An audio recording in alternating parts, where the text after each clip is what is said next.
Belajarlah membedakan mana kemuliaan dan mana kehinaan, amatilah mana orang yang luhur dan mana yang hina, mana yang derajatnya tinggi dan mana yang rendah.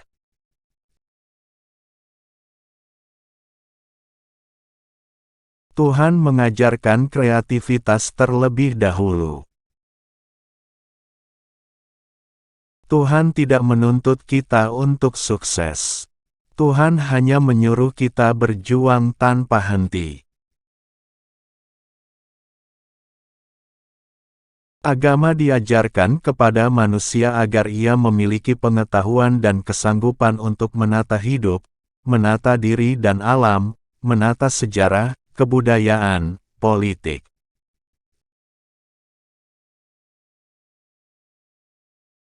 Kalau kau cukup makan sepiring nasi, kenapa harus sepiring setengah? Kalau kesehatanmu cukup dipenuhi dengan sebiji tempe, kenapa ambil 2? Hakikat hidup bukanlah apa yang kita ketahui, bukan buku-buku yang kita baca atau kalimat-kalimat yang kita pidatokan, melainkan apa yang kita kerjakan, apa yang paling mengakar di hati, jiwa dan inti kehidupan kita. Kepandaian adalah kelicikan yang menyamar, kebodohan adalah kebaikan yang bernasib buruk. Dakwah yang utama bukan berupa kata-kata, melainkan dari perilaku. Orang yang berbuat baik sudah berdakwah.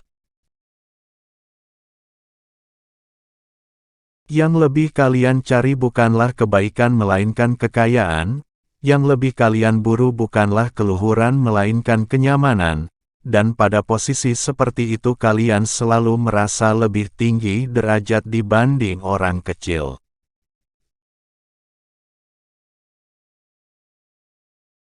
Apa gunanya ilmu kalau tidak memperluas jiwa seseorang sehingga ia berlaku seperti samudera yang menampung sampah-sampah? Keceriaan dan kenyamanan hidup tidak terlalu bergantung pada hal-hal di luar manusia melainkan bergantung pada kekayaan batin di dalam diri manusia.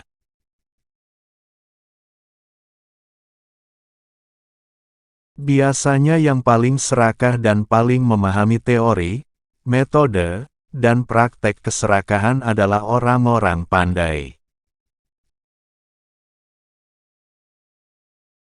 Surga itu gak penting, fokuskan dirimu hanya pada Tuhan.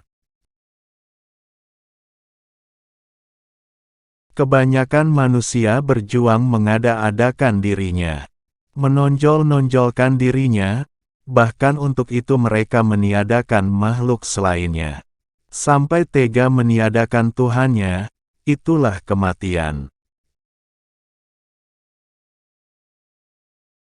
Tidak apa-apa kalau ilmu agamamu masih pas-pasan, itu malah membuatmu menjadi rendah hati. Banyak orang yang sudah merasa tahu ilmu agama, malah menjadikannya tinggi hati.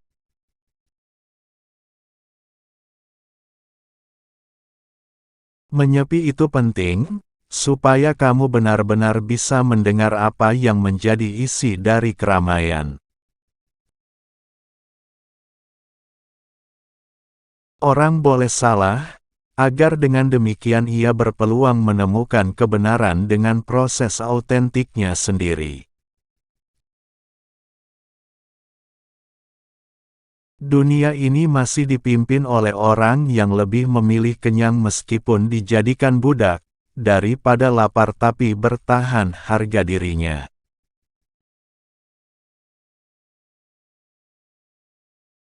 Kematian terkadang merupakan kritik terhadap kehidupan. Seseorang tidak akan memperjuangkan perubahan dari ketidakbenaran menjadi kebenaran ketika yang harus ia pelihara adalah kemapanannya dalam ketidakbenaran.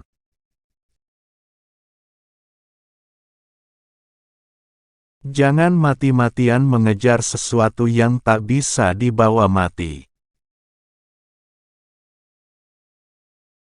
Hanya sunyi yang sanggup mengajarkan kita untuk tak mendua. Kebanyakan orang tak bisa tidur, mereka hanya tertidur, karena sepanjang siang dan malam hari mereka diberati oleh dunia.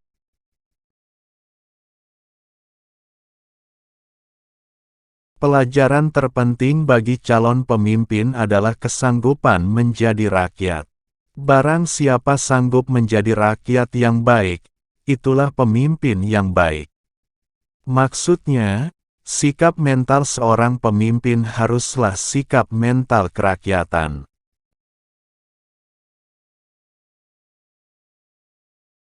Kesedihan boleh ada, tapi jangan ada kebencian kepada siapapun. Cinta bukanlah bertahan seberapa lama, tetapi seberapa jelas dan kemana arahnya. Salah satu unsur cinta dewasa adalah empati. Kalau kekasih kita haus, kita yang gugup mencarikan air minum. Kalau kekasih kita terluka, perasaan kita yang mengucurkan darah.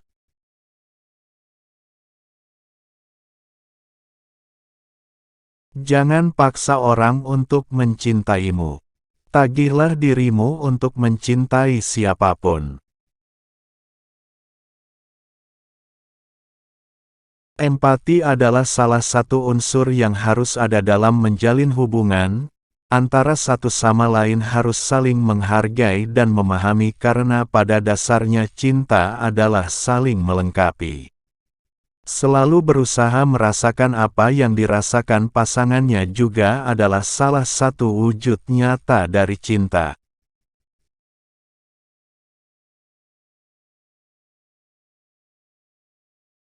Apapun yang kita lakukan dalam kehidupan ini adalah perlombaan dalam kebaikan. Bukan perlombaan keunggulan satu sama lain. Yang penting bukan apakah kita menang atau kalah, Tuhan tidak mewajibkan manusia untuk menang sehingga kalah pun bukan dosa, yang penting adalah apakah seseorang berjuang atau tak berjuang.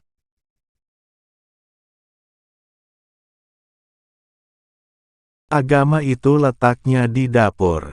Tidak masalah mau pakai wajan merek apa di dapur, yang utama adalah makanan yang disajikan di warung sehat.